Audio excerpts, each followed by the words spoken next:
Now that is how you do a summer blockbuster.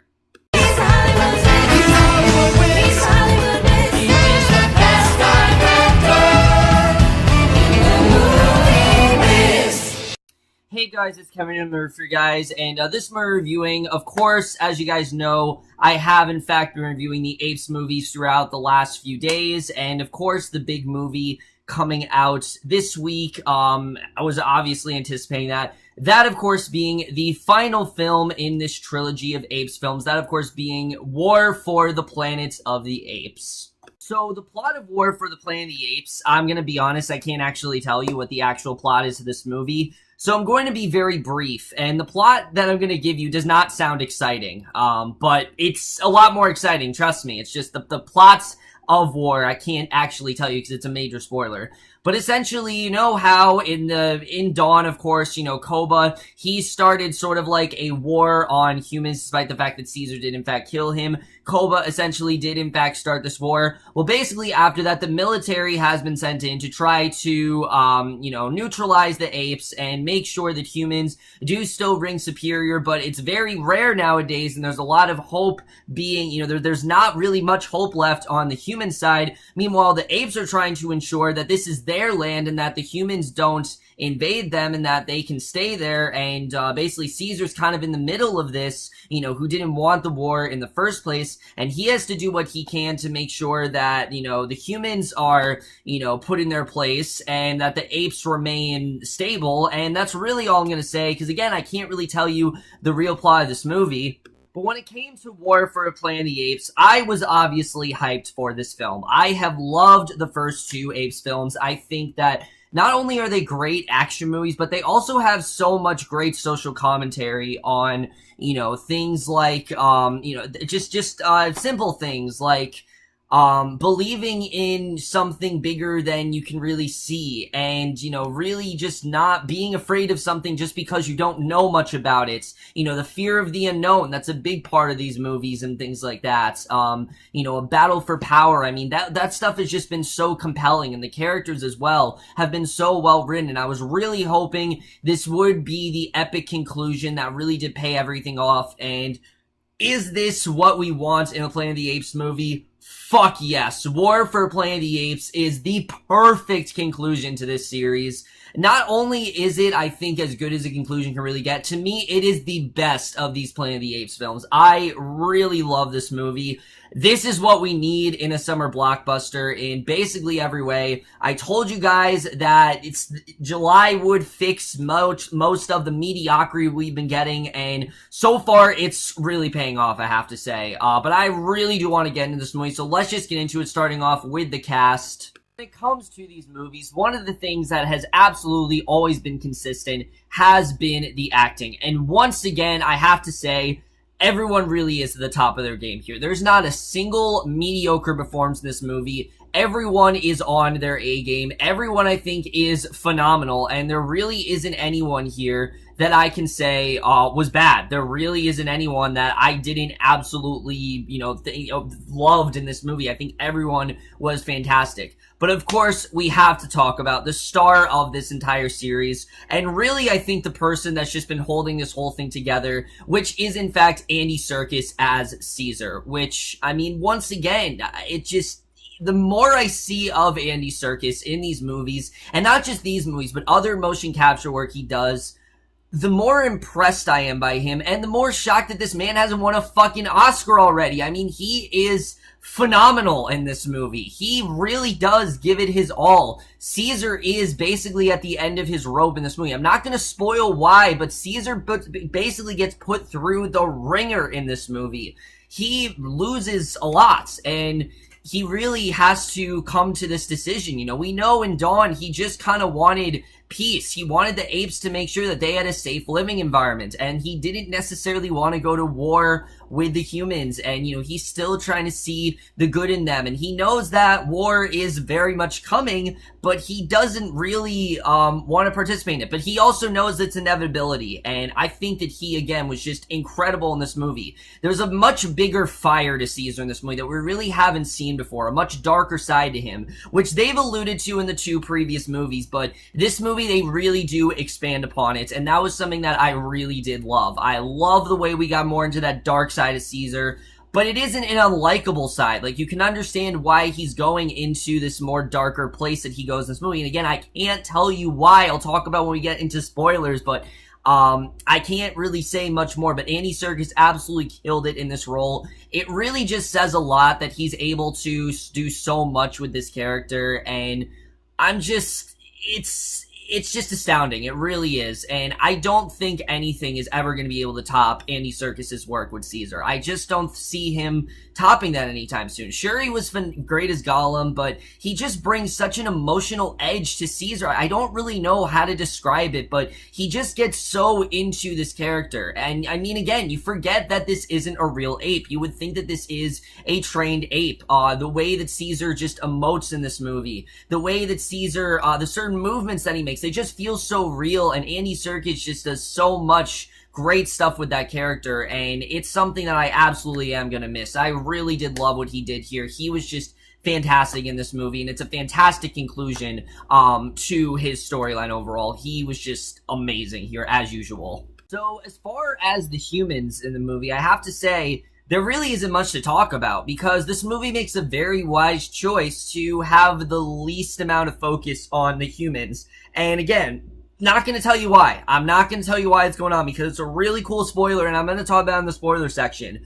But I think it was a really wise decision to not focus on the humans as much in this movie. However, of course, we do have our main human, that of course being Woody Harrelson as the Colonel. And the Colonel is about the most merciless character that we've had in this series, but rightfully so. I mean, he's at a very low point in his life where there's really not many humans alive, and he knows that. He knows that if they just keep letting apes take over the world, that humans just are gonna keep dying, and the population is just gonna keep going down. I mean, this sickness is really starting to affect the population. It was in Dawn, but even more so in this movie. And what he's willing to do here, you know, this uprising that he really creates, you understand really why he's doing it. I was worried that he was going to be a really one-note type villain, but he's actually not that at all. They actually give him a lot of layers. You totally understand where he's coming from in this movie, what he's really going through, why he is deciding to revolt against these apes in general. I think was just great. I really did love his character in this movie. And again, without spoiling it, the way that they take the humans this movie really takes this series full circle. And again, I'll talk about why, but I really love what they did with Woody Harrelson. I think he was fantastic here.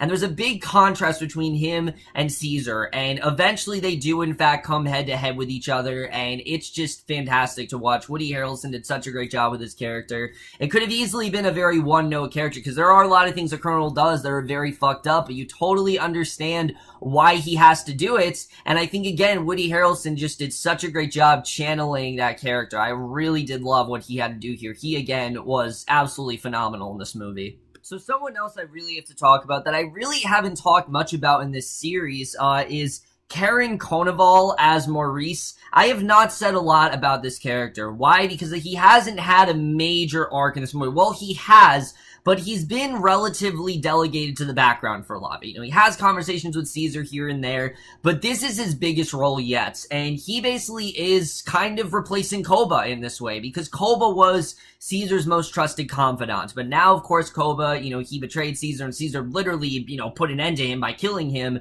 You know, Maurice has now taken that spot, and the bonding that him and Caesar have in this movie is just great. When their scenes are on, I mean, they're really emotional stuff, and again, without spoiling, there's a scene towards the end of this movie with Maurice, and it almost had me in tears. It really did. He did such a great job in this movie. I really did love this character, and it just, again, really shows how far these characters have come. They literally have been together since the beginning of this. You know, we remember how Caesar communicated with Maurice when they were first in, you know, that animal control center in the first movie. This just really shows how far they've come since then, and I really do love how much this movie is focused on that relationship. Again, it really shows how much this movie cares about the characters, and in general, Karin Konoval he's done amazing stuff with Maurice. I don't think he nearly gets the credit that he deserves, but he, again, is fantastic in this role, and I'm definitely looking forward to seeing, you know, I definitely really love what he's done with this character overall. He, again, was fantastic here.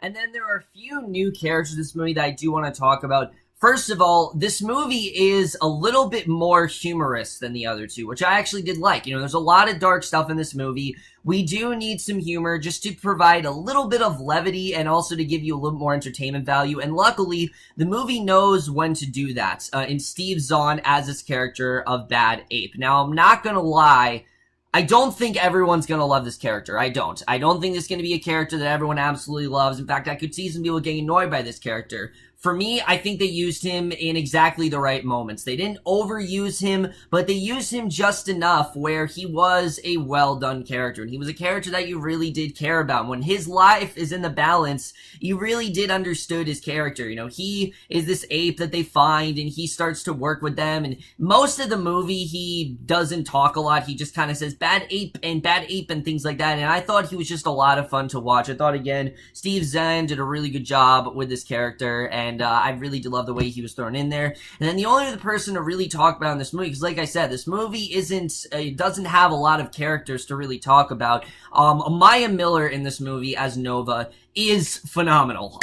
She is this orphan girl that they find, and we don't exactly know where she's come from, but she basically doesn't talk throughout the entire movie, and it's a bit of a challenge to do that, but she gives another amazing child performance. I really did love what she did here. I thought she absolutely killed it in this role, and I thought that she, in general, was fantastic. Again, I can't say too much about these characters. I really want to, but just wait for the spoiler section, and then I will get more into what I really did love when it comes to most of the characters in this film. So now, once again, we have to get into the directing and the writing, which, let me just say, I am so happy that they brought back Matt Reeves, because what he was able to do with the second movie was really expand upon the foundation. You know, they gave him all the ingredients to work with in the first movie. I think the director of the first one, you know, he really did a lot of the legwork and things like that. But Matt Reeves really did expand upon it. You know, he gave us a much more, broader world, and just a lot more to look at, and a lot more to really digest. And he just did such a great job with this movie. This is without a doubt the darkest of the three Apes movies, which isn't saying a lot, because in general this is a very bleak series, but this is without a doubt the darkest. There is a lot of emotional stuff that happens in this movie, and it never feels like overkill. It feels very natural. It feels like this is a, you know, sort of like this was just kind of inevitable, that all this stuff was eventually going to happen. And a lot of the stories that we've been telling, it makes a lot of sense as to why they're suddenly ending the way they do. And I think Matt Reeves just directed this movie to perfection. I mean, he directed the shit out of this movie. He did everything he could to ensure that this was a solid conclusion, and he did even more than that. I mean, it was more than a solid conclusion. It was as perfect a conclusion, in my opinion, as you could really get with this movie. But I think his directing was just such a tour de force. I really love what he did here. And again, I think his directing is definitely something to be credited for. But the writing in this movie as well, I really do want to talk about, because the writing here is a little bit different than the first two movies. There's not a lot of dialogue in this movie. There is dialogue throughout it, but again, without spoiling it, there's not a ton of dialogue. There's not. And a lot of this movie, the apes are communicating, and again, it's very much like the second movie, where you do have the apes communicating through sign language, but in this movie, they are starting to become a little bit more advanced, and they're starting to talk the way humans do. Still not completely in, like, full sentence form, but they are talking a lot more, and I definitely did love the way the movie did that. And again, I thought the movie made a very wise choice to focus mainly on the apes and really show the struggle that they're going through, because at this point the humans are kind of expendable. I mean, the humans are out there, sure, but there aren't many left. I mean, let's be honest here, there really are not many humans left, and, you know, basically humanity's on the brink of destruction. And I think it made a lot of sense to focus on the apes, because you want them to survive. You want them to, you know, have this land. You realize that it is their land. You know, this is a world that they built for themselves. You know, humans didn't do this for them. They did this for themselves, while humans have just kind of let it happen. And that's something I thought was just really well done. The writing here was just really sharp. Again, it goes into some really dark directions, but the movie really does have a lot to say about channeling your inner demons and how far you can really go with something like that. You know, if you really are put in the position that Caesar is in this movie, are you really willing to go in a more darker direction? Are you really willing to take things a lot further than you have? You know, is it ever a good time to do something like that? I think it was just really well handled, because, you know, Caesar's already killed Koba, as we know, and he really is struggling with if he wants to go in a more darker direction. Again, I'm not going to spoil why. I'd love to spoil for you guys, but I'm just not going to do that. I'm not going to spoil why Caesar goes in a more darker direction, but it's very well executed, I have to say. I really did love the way things were done. Again, I think the movie just makes a very wise choice on focusing on that, and that was something else that I definitely really did love. And like I said, it's a very thematic, bleak story. In general, it's been a very bleak story, but this particular film, there's so many things that happen at once, and it's just really well done, I have to say. I definitely really did love that. The dialogue, when it's there, is still great, obviously. I really did love the dialogue and the story in general. Again, I can't tell you what it's really about, but it's really interesting. It's very ballsy move for the series as a whole, that's for sure.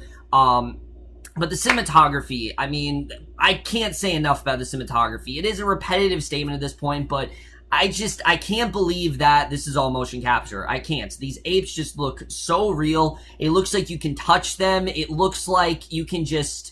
they just look so real. Like, when they have these emotions on their face, I don't know how they do it as well as they do. I mean, again, it really just shows how far technology has really come in this day and age, but it's crazy. It really is. I mean, they are just animated to perfection, and I think the motion capture, it says wonders about where we really are in terms of technology and in terms of cinematography, and it's just astounding. And if this movie doesn't at least get nominated for Best Cinematography, I'm gonna be very surprised, because it absolutely does deserve it. The locations are fantastic. There are so many scenes here. I will tell you guys right now, don't expect this movie to be action scene, action scene, action scene. It's very sporadic throughout the movie. There is action in this film, but it's not the war for the Planet of the Apes that the movie really suggested it was, which I actually liked. I like that it's a more drama heavy film. I think it makes sense they decided to go in that direction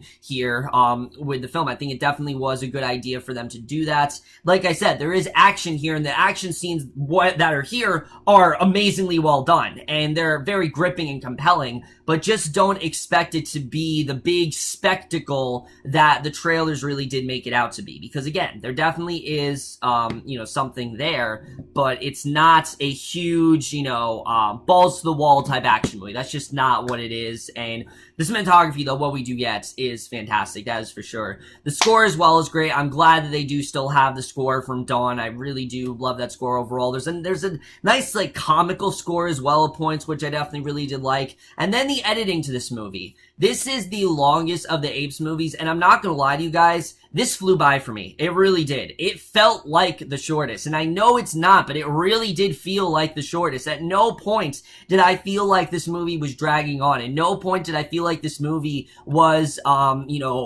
it was overstaying its welcome. It always felt like it needed to be this long. It needed to tell this story to this, to its fullest potential. And I'm glad that they really did take the time to do that. And I'm gonna be honest with you, the first one felt like the longest to me. It really did. This one feels like the shortest. And again, it just says wonders about what they've really done with this series. And that's something else that I was just extremely impressed with. Now, guys, I really just want to get into the spoilers, because I can't talk about why I love this movie as much as I did without delving into the spoilers, and I'm just going to get it right off the bat. First of all, let's get to the actual plot of this movie. So, of course, we do have, the Colonel in there, and, everything going on between him and them trying to wipe out the apes and basically send them into, like, these internment camps and get them to work for them, essentially. That's kind of what they want them to do. But of course, then there's the Colonel's character and, Cornelia, I don't know how you pronounce her name. Cornelia's out there with, Caesar's son, of course, Blue Eyes, and they both end up killed. And I was shocked when they actually did that. They actually kill both Caesar's wife and his son. But it's a very bold move for the series, and it makes sense why they do that, because now Caesar has been contemplating whether or not to channel this darker side of him. And that's exactly what he decides to do here. At this point, after this, he is full on vengeance mode. I mean, he doesn't care what he has to do. He will make sure that he will, whatever the end of the Colonel is, will be on Caesar's hand, and that he will definitely be basically the cause of the Colonel's downfall. And that whole story is just fantastic, and especially Maurice telling him, you're acting a lot like Koba, and this is exactly what Koba would do. Caesar doesn't care. I mean, and you don't really blame him, honestly. Like, he's lost everything. He's lost his wife, he's lost his son. This is basically his last act of vengeance, and he knows that. He knows that he might not come out of this, but he doesn't care. As long as the Colonel dies on Caesar's hand, that's all he really cares about. As long as the Colonel does meet his end in that way, that's all Caesar cares about. And I love the way the movie went into that direction, especially knowing Caesar didn't want this war to initially happen.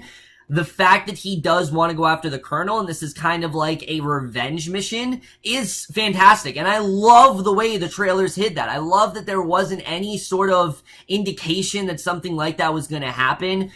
It's very rare for them to do that, but in 3 trailers, there's not a single trailer that indicates that, Caesar's wife and son dies. There's not a single one. And it's pretty early on in the movie. Like, this is not like an hour in. This is pretty early on. And that really is the, that really is in general the catalyst for everything else that really does go down. And again, I think that plot line is just fantastic, seeing Caesar being put into a place of darkness in general.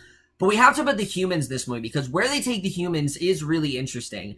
As we know, there is, of course, this virus that's going on, and we realize that not only is this virus really severe, but it's severe to the point where basically humans are resorting to what apes used to be, where they're getting very stupid. I mean, you have like I said, you have the character of Nova in this movie, and she doesn't talk, and you're wondering what the fuck's going on. Why isn't she talking?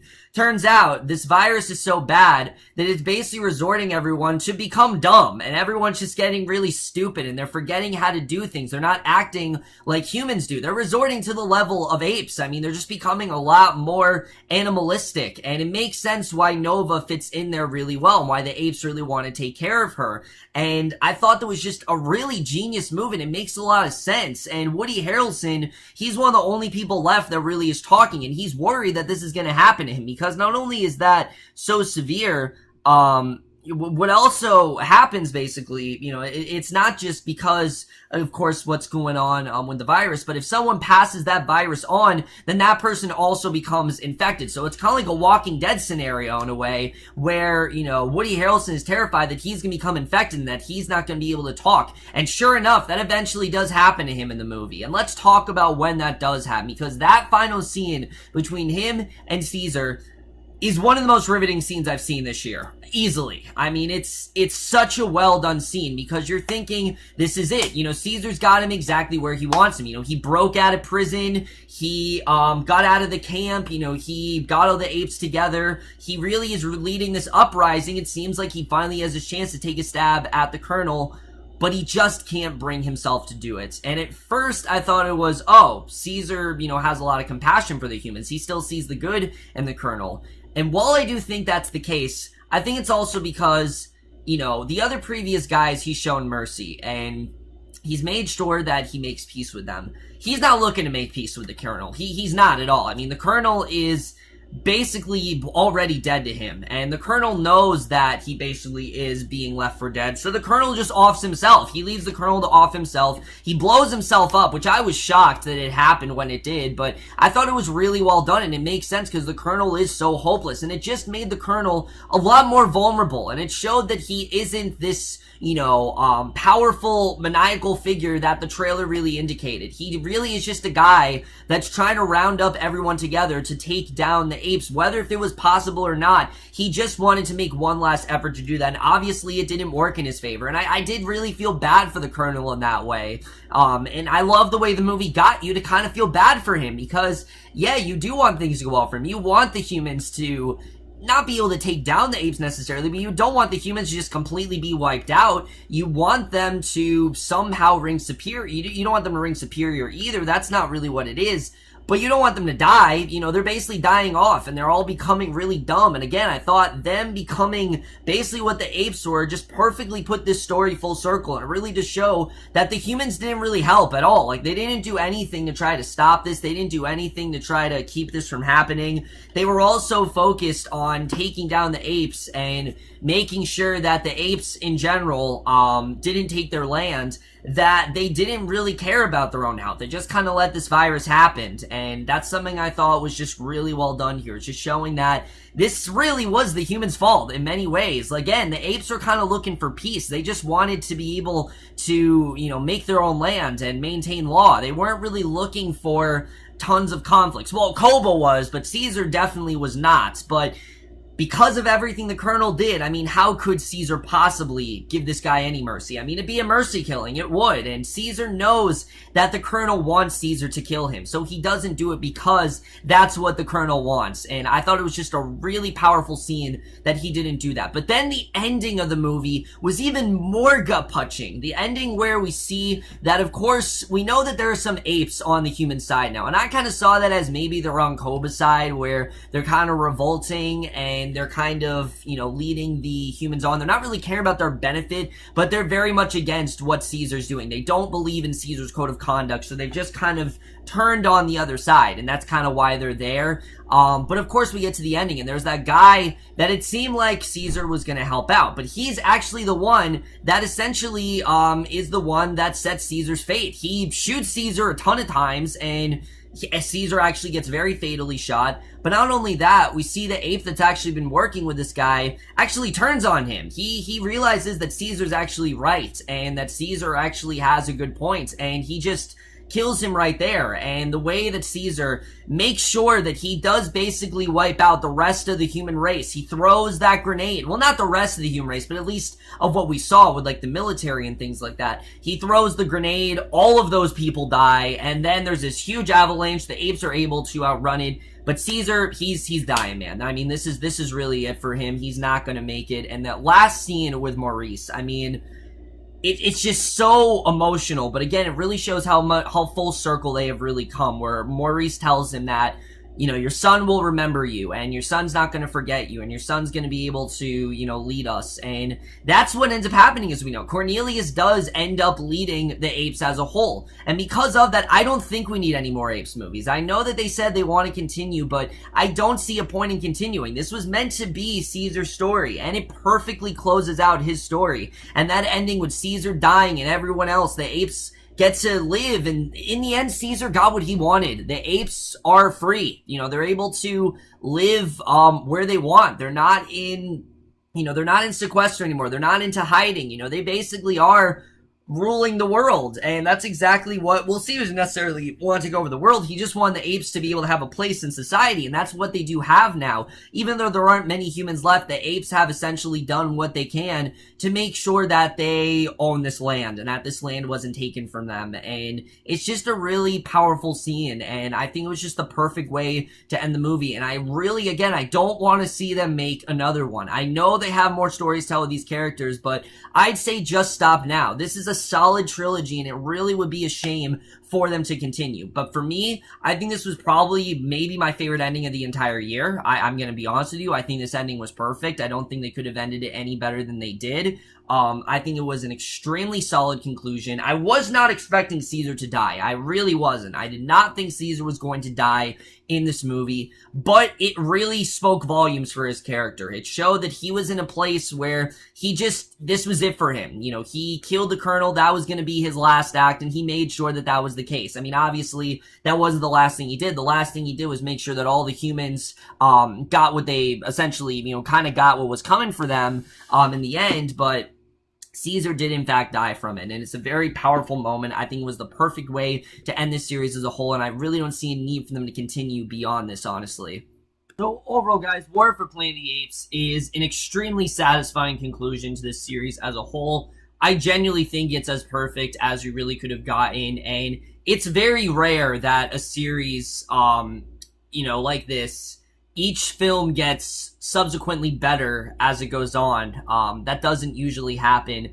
But that is in fact the case with this series. Every film really has gotten better. This is without a doubt one of the best trilogies we have ever had. I mean, I really can't think of a more solid trilogy we've had in quite a few years than this series. This is definitely one of the best out there, and I'm very happy that I did in fact rewatch this movie, because I think it made me love this movie even more than I would have if I just watched this movie without rewatching the other two. I really did love this movie. This is everything I want in a summer blockbuster, and in general, it really paid off in basically every way possible. I encourage you to see this movie. This is absolutely the must-see movie of the summer right now. I don't know if Dunkirk's gonna change that, but right now, guys, this is the must-see movie this summer. Without a doubt, this is definitely a movie you need to rush out and see right now. War for Planet of the Apes is an absolute masterpiece. It is one of the best movies of the year, and it is absolutely going to get an A+. So overall, guys, that's it for my review, War for Planet of the Apes. Let me know what you guys thought of this movie overall. Loved your thoughts on it. Sorry these reviews were so long. I have a lot to say about these movies, you know, this series in general. You can't just talk about these movies in the span of a few minutes. You just can't do that. You really have to get into the nitty-gritty with this series, and I'm really happy that I decided to rewatch these movies, guys. I really am, and I want to thank you guys for watching my reviews for all three of these films. If you guys have seen this movie, let me know. What did you guys think of it? Did you think it was a satisfying conclusion? Did you like this series as a whole? What is your favorites in the Apes series? This one obviously is my favorite, without a doubt. If I had to pick one, it would absolutely be this one. It had everything that I really wanted in an Apes movie, and everything I really could have imagined. Really was great here. I can't wait to see this movie again. But that's it for my review. Hope you guys enjoyed it. I will see you guys in my next video, which will be for the season premiere of Game of Thrones, which I can't tell you how excited I am for that. I have been waiting such a long time for Game of Thrones to come back. It has been such a long wait, but hopefully it really does pay off, and I will see you guys for that. Okay, bye.